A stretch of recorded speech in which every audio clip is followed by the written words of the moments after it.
दोस्तों, स्वागत है पुस्तक एक्सप्रेस में। क्या आप जानते हैं कि हर कोई एक अच्छी जिंदगी की तलाश में है, लेकिन बहुत कम लोग इसके असली मतलब को समझते हैं। आज हम जानेंगे एरिस्टोटल के इनसाइट्स के बारे में, जो आज भी उतने ही रेलेवेंट हैं जितने 2000 साल पहले थे। दोस्तों, चलो बात करते हैं एक चीज के बारे में जो मेरे दिमाग में चल रही है। अच्छी जिंदगी जीने का असली मतलब क्या है? हम सोशल मीडिया पे ये परफेक्ट दिखने वाली जिंदगियां देखते हैं। लोगों के पास बढ़िया करियर्स, फैंसी छुट्टियां, ढेर सारे दोस्त। लेकिन क्या होता है जब आपके पास ये सब होता है और फिर भी आप खालीपन महसूस करते हैं? एलेक्स ने खुद को ऐसी ही स्थिति में पाया। उसके पास जॉब थी, अपार्टमेंट था, सब कुछ था, लेकिन कुछ कमी थी। उसे यूडेमोनिया का विचार मिला, एक प्राचीन यूनानी शब्द जिसका मतलब है फलना फूलना या अच्छी तरह जीना। ये पल भर की खुशी के बारे में नहीं है, बल्कि एक गहरे उद्देश्य और संतुष्टि की भावना के बारे में है। और अंदाजा लगाओ किसने 2000 साल पहले इसके बारे में बात की थी? एरिस्टोटल। पता चला इस पुराने फिलोसफर के पास हम मॉडर्न लोगों के लिए कुछ गंभीर रूप से रेलेवेंट विजडम थी। तो एरिस्टोटल का मानना था कि अच्छी जिंदगी जीने का मतलब ढेर सारे सख्त नियमों का पालन करना नहीं है, बल्कि वर्च्यू को विकसित करना है। और नहीं, मैं ये नहीं कह रहा हूं कि आपको गुडी टू शूज बनना है। एरिस्टोटल का मानना था कि वर्च्यू दो एक्सट्रीम्स के बीच का स्वीट स्पॉट है, एक तरह का बैलेंसिंग एक्ट। वह इसे गोल्डन मीन कहते थे। मान लीजिए आप एक मैनेजर हैं। एक तरफ आप माइक्रो मैनेजिंग कर सकते हैं, अपनी टीम के हर मूव पर नजर रखते हुए उन्हें परेशान करते हुए। ये एक एक्सट्रीम है, अति। दूसरी तरफ आप बिल्कुल हैंड्स ऑफ हो सकते हैं, कभी फीडबैक या गाइडेंस नहीं देते, प्रोजेक्ट्स को बिगड़ने देते हुए। ये दूसरा एक्सट्रीम है, कमी। इस केस में गोल्डन मीन होगा बीच का रास्ता ढूंढना, एक सपोर्टिव और एम्पावरिंग लीडर बनना जो गाइडेंस और फीडबैक देता है बिना ओवरबेयरिंग हुए। अपनी टीम की बात सुनना, उन्हें ग्रो करने की जगह देना, लेकिन जरूरत पड़ने पर मदद भी करना। और बैलेंस का यह आइडिया जिंदगी के लगभग हर पहलू पर लागू होता है। जैसे करेज, बिना पैराशूट के प्लेन से कूदना शायद अच्छा आइडिया नहीं है, लेकिन डर से इतना पैरालाइज्ड हो जाना कि आप घर से ही ना निकलें, यह भी कोई जीने का तरीका नहीं है। असली करेज बीच में कहीं होता है। कैलकुलेटेड रिस्क्स लेना, अपने फियर्स का सामना करना, लेकिन अपनी लिमिट्स भी जानना। बात यह है कि जिंदगी परफेक्ट होने या किसी एक्सट्रीम मोल्ड में फिट होने के बारे में नहीं है। ये उस बैलेंस को ढूंढने के बारे में है, उस स्वीट स्पॉट को जहां हम ट्रूली थ्राइव कर सकें। और यहीं पर दोस्तों मैजिक होता है। अब आप सोच रहे होंगे, ठीक है, बैलेंस बनाना सिंपल है, पर ज्यादा वर्चुअस कैसे बनूं? क्या मुझे मैथ में जाना पड़ेगा? चिंता मत करो, एरिस्टोटल भी ऐसा नहीं चाहते थे। उनका मानना था कि वर्च्यू प्रैक्टिस से आती है, आदत से। जैसे कोई इंस्ट्रूमेंट सीखना, आप अचानक जिमी हेंड्रिक्स की तरह गिटार नहीं बजा सकते। इसमें समय, डेडिकेशन और बहुत सारी रेपिटेशन लगती है। आप स्केल्स में अटकते हैं, गलत नोट्स बजाते हैं, लेकिन प्रैक्टिस से यह सब आसान हो जाता है। वर्च्यू भी ऐसे ही काम करती है। मान लो आप बहुत शाय हैं और मीटिंग्स में बोलने से घबरा जाते हैं। एरिस्टोटल कहेंगे, चलो छोटा सा शुरू करते हैं। अगली मीटिंग में एक सवाल पूछने की कोशिश करो, फिर उसके बाद वाली मीटिंग में दो। हर बार जब आप अपने कंफर्ट जोन से बाहर निकलते हैं, आप करेज की आदत बना रहे होते हैं। और यही खास बात है, जैसे जैसे आप इन वर्च्यूज को प्रैक्टिस करते हैं, ये आपकी पर्सनैलिटी का हिस्सा बन जाती है। आप सिर्फ करेजस एक्ट नहीं कर रहे, आप करेजस बन रहे हैं। ये आपके कैरेक्टर का हिस्सा बन जाता है, आपकी डिफॉल्ट सेटिंग। तो पर्सनैलिटी को पूरी तरह बदलने के बारे में सोचकर परेशान मत हो, छोटा सा शुरू करो। एक वर्च्यू चुनो जिसे आप इंप्रूव करना चाहते हैं। पेशेंस, काइंडनेस, ऑनेस्टी, जो भी आपको सही लगे, और उसे रोज प्रैक्टिस करने के छोटे छोटे तरीके ढूंढो। यकीन मानो, ये छोटे छोटे एक्शन समय के साथ बड़े चेंजेस लाते हैं। तीसरा अध्याय, सच्चे दोस्तों की ताकत। क्यों अच्छे जीवन के लिए दोस्ती जरूरी है? चलिए अब बात करते हैं एक ऐसी चीज के बारे में जिसे एरिस्टोटल मानते थे कि अच्छी जिंदगी के लिए बहुत जरूरी है, दोस्ती। वो इसे एक खुशहाल जिंदगी की बुनियाद मानते थे। और मैं उन फेसबुक वालों दोस्तों की बात नहीं कर रहा हूं जिनसे आपने स्कूल के बाद से बात नहीं करी है। उन दोस्ती में गहराई और मतलब नहीं होता। मैं बात कर रहा हूं गहरे मतलब वाली दोस्ती की। ऐसे लोगों के साथ जो आपको समझते हैं, आपको चुनौती देते हैं और आपको एक बेहतर इंसान बनने के लिए प्रेरित करते हैं। ये वो रिश्ते हैं जो सच में मायने रखते हैं। एरिस्टोटल मानते थे कि 3 तरह की दोस्ती होती है: जरूरत की दोस्ती, मजे की दोस्ती और अच्छाई की दोस्ती। हर एक का हमारी जिंदगी में अलग रोल होता है। जरूरत की दोस्ती वो होती है जहां आपको रिश्ते से कुछ फायदा मिलता है, जैसे पढ़ाई में मदद करने वाला दोस्त या कोई सहकर्मी जिसके साथ आप कारपूल करते हैं। ये आपसी फायदे पर टिकी होती हैं। मजे की दोस्ती बस मजे करने और एक दूसरे की संगत का आनंद लेने के बारे में होती है, जैसे आपके पार्टी वाले दोस्त या आपके गेमिंग बडीज। ये दोस्तियां साझा गतिविधियों के इर्द गिर्द होती हैं। अब इन दोस्ती में कोई बुराई नहीं है, इनका अपना मकसद होता है और ये हमारी जिंदगी में खुशी और उत्साह ला सकते हैं। लेकिन एरिस्टोटल का मानना था कि सबसे ज्यादा खुशी देने वाली अच्छी जिंदगी के लिए सबसे जरूरी अच्छाई की दोस्ती होती है। ये वो दोस्तियां हैं जो ऊपरी दिखावे से परे जाती हैं। ये वो दोस्त होते हैं जो आपको अपना सबसे अच्छा रूप बनने के लिए प्रेरित करते हैं, जो आपकी गलतियां बताते हैं प्यार से, बिल्कुल, और जो आपको आगे बढ़ने के लिए प्रेरित करते हैं।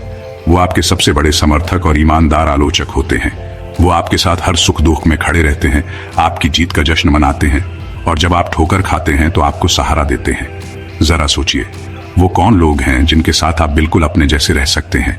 वो जो आपको वैसे ही देखते हैं जैसे आप हैं, वो जो आपकी कमियों को जानते हैं और फिर भी आपसे प्यार करते हैं।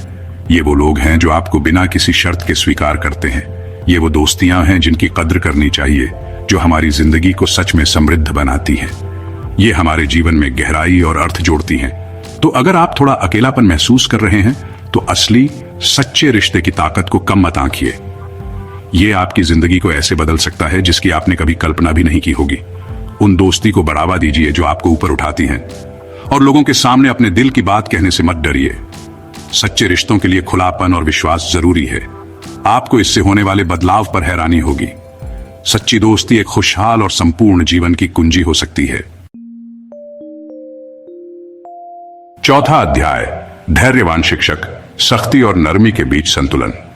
हमने जीवन में संतुलन बनाने, आदतों से गुणों का निर्माण करने और गहरे संबंधों के महत्व पर बात की है। लेकिन असल दुनिया में यह कैसे काम करता है?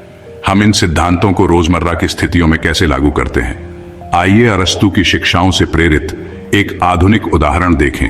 धैर्यवान शिक्षक। एक शिक्षिका सुश्री जॉनसन की कल्पना करें, जो नए स्कूल वर्ष की शुरुआत कर रही हैं। वह उत्साहित हैं, लेकिन थोड़ी चिंतित भी।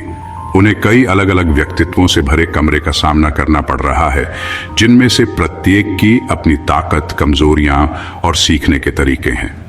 वह सख्त अनुशासन अपना सकती हैं, किसी भी दुर्व्यवहार के लिए जीरो टॉलरेंस, कठोर पाठ्यक्रम और मेरा तरीका या राजमार्ग वाला दृष्टिकोण। यह एक अति है, या वह बिल्कुल विपरीत दिशा में जा सकती है। अत्यधिक उदार होना, छात्रों को बेकाबू छोड़ देना और किसी भी प्रकार की संरचना या अनुशासन से बचना, यह दूसरी अति है। लेकिन सुश्री जॉनसन को अरस्तु का गोल्डन मीन याद है। वह जानती हैं कि लंबे समय में कोई भी अति प्रभावी नहीं होगी। वह जानती हैं कि असली प्रभावशीलता संतुलन में है। एक ऐसा संतुलन जो सम्मान को बढ़ावा देता है और सीखने को प्रोत्साहित करता है। वह स्पष्ट अपेक्षाएं और सीमाएं स्थापित करती हैं, लेकिन लचीली और समझदार भी है। वह आवश्यकता अनुसार अपने दृष्टिकोण को समायोजित करती है। वह जानती हैं कि बच्चे गलतियां करेंगे, उनका ध्यान भंग होगा, उनके बुरे दिन भी आएंगे। यह सब सीखने की प्रक्रिया का हिस्सा है। लेकिन सजा देने या हार मानने के बजाय वह हर स्थिति में धैर्य और सहानुभूति के साथ पेश आती है। वह हर चुनौती को सिखाने के अवसर के रूप में देखती है। वह अपने छात्रों की व्यक्तिगत आवश्यकताओं और सीखने के तरीकों को समझने के लिए समय निकालती है। वह जानती है कि प्रत्येक छात्र अद्वितीय है। वह एक ऐसा कक्षा का माहौल बनाती हैं जहां प्रश्न पूछना, गलतियां करना और उनसे सीखना ठीक है। यह एक विकास मानसिकता को प्रोत्साहित करता है। वह डर या दबाव से नहीं, बल्कि जिज्ञासा और बढ़ने की सच्ची इच्छा से सीखने के प्यार को बढ़ावा देती है। उनके छात्र प्रेरित महसूस करते हैं, और आप जानते हैं क्या, यह काम करता है। उनका संतुलित दृष्टिकोण एक सकारात्मक और उत्पादक सीखने का माहौल बनाता है। उनके छात्र इस संतुलित वातावरण में फलते फूलते हैं। वे अपना सर्वश्रेष्ठ प्रदर्शन करने के लिए समर्थित और प्रेरित महसूस करते हैं। वे जोखिम उठाने, स्वयं होने और जितना सोचा था उससे आगे बढ़ने के लिए सुरक्षित महसूस करते हैं। वे चुनौतियों को स्वीकार करना सीखते हैं। वे न केवल विषय वस्तु सीखते हैं, बल्कि सम्मान, जिम्मेदारी और दृढ़ता की शक्ति के बारे में बहुमूल्य जीवन सबक सीखते हैं। ये सबक जीवन भर उनके साथ रहेंगे। कम्युनिटी गार्डन, दूसरों की मदद में उद्देश्य पाना। एरिस्टोटल का मानना था कि अच्छा जीवन सिर्फ अपनी खुशी के बारे में नहीं है, बल्कि किसी बड़ी चीज में योगदान देने के बारे में भी है। उन्होंने कहा कि हमारी खुशी हमारे समुदाय की भलाई से जुड़ी है। उन्होंने इसे कॉमन गुड कहा। यह विचार कि दुनिया को बेहतर बनाने के लिए अपनी ताकत और प्रतिभा का उपयोग करना हमारी जिम्मेदारी है। यह हमें अपनी जरूरतों से आगे बढ़कर सामूहिक भलाई पर विचार करने के लिए प्रेरित करता है। और यहीं पर हमारी अगली मॉडर्न डे एरिस्टोटेलियन आती है, कम्युनिटी गार्डनर। यह भूमिका सिर्फ बीज बोने के बारे में नहीं है, यह कम्युनिटी स्पिरिट और एकता के बीज बोने के बारे में है। मिलिए सैरा से, एक रिटायर्ड महिला जो आराम से अपने दिन बिता सकती थी। इसके बजाय उसने सेवा और जुड़ाव का रास्ता चुना। सैरा ने कुछ मीनिंगफुल करने की, अपने कम्युनिटी को वापस देने की इच्छा महसूस की। वह अपने समय और स्किल्स का उपयोग करके बदलाव लाना चाहती थी। उसे एक लोकल कम्युनिटी गार्डन मिला जो मुश्किल से चल रहा था। उसने वहां संभावनाएं देखी जहां दूसरों को सिर्फ बर्बादी दिखाई देती थी।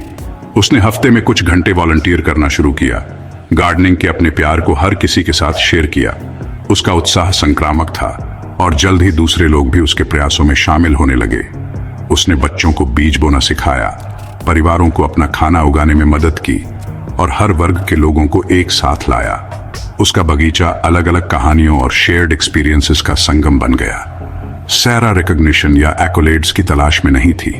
उसका रिवॉर्ड उन लोगों के चेहरों पर मुस्कान थी जिनकी उसने मदद की और जो फ्रेंडशिप्स उसने बनाई। उसे दूसरों की सेवा करने में अपने पैशन का उपयोग करके बदलाव लाने में खुशी मिली। बगीचे में हर दिन जुड़ने और योगदान करने का एक नया मौका था। उसने एरिस्टोटल के वर्च्यू एज एक्शन के विचार को अपनाया, एक ऐसा जीवन जीने का जो सिर्फ अपने बारे में नहीं है बल्कि किसी बड़ी चीज में योगदान देने के बारे में है। उसके कार्य पर्पस के साथ जीने की शक्ति का प्रमाण थे और इसका प्रभाव निर्विवाद था। कभी संघर्ष कर रहा बगीचा एक जीवंत कम्युनिटी हब में बदल गया। बगीचा गतिविधियों का एक संपन्न केंद्र बन गया, एक ऐसी जगह जहां लोग जुड़ते थे, नए स्किल्स सीखते थे और बिलोंगिंग की भावना पाते थे। यह एक जीता जागता उदाहरण था कि जब लोग एक कॉमन कॉज के लिए एक साथ आते हैं तो क्या हासिल किया जा सकता है।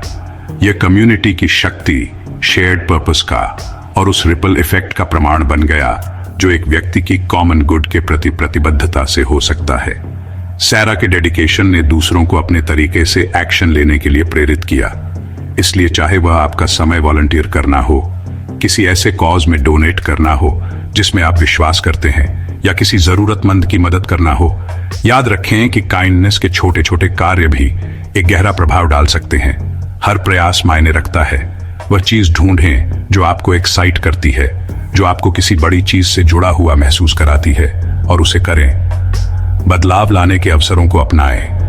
आपको रास्ते में मिलने वाले पर्पस और फुलफिलमेंट की भावना पर आश्चर्य हो सकता है। दूसरों की मदद करने का सफर अक्सर खुद के सबसे अच्छे हिस्सों को खोजने की ओर ले जाता है। पूत्रो जीवन को सार्थक बनाएं। तो लीजिए, एरिस्टोटल का ज्ञान आज भी जरूरी है। बात इंस्टाग्राम की नहीं बल्कि संतुलित और उद्देश्यपूर्ण जीवन की है। याद रखें, अच्छा जीवन कोई मंजिल नहीं है, यह निरंतर विकास की यात्रा है। यह संतुलन, अच्छी आदतें और सार्थक रिश्ते बनाने के बारे में है। अगर आप एरिस्टोटल के विचारों में और गहराई से जाना चाहते हैं तो उनकी किताब निकोमेकियन एथिक्स पढ़ें।